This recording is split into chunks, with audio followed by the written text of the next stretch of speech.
ఈరోజు ఆ ప్రేమను తెలుసుకుంటున్నాం, మనం వ్యక్తుల గురించి తెలుసుకుంటున్నాం. ఆ మినిస్ట్రీ అలాగా, ఈ మినిస్ట్రీ అలాగా, ఆ సేవకుడు అలాగా, ఆ పరిచర్య అలాగా.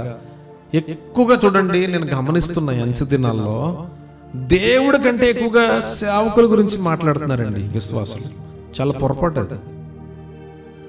సేవకుడి గురించి మాట్లాడండి, ఎంతవరకు అంతవరకే. సేవకుడే దేవుడి స్థానాన్ని ఖచ్చితంగా సేవకుడికి ఇచ్చేస్తున్నాం మనం. దేవుడి స్థానాన్ని మరొక వ్యక్తికి, మరో పరిస్థితికి ఇచ్చేస్తున్నాం మనం.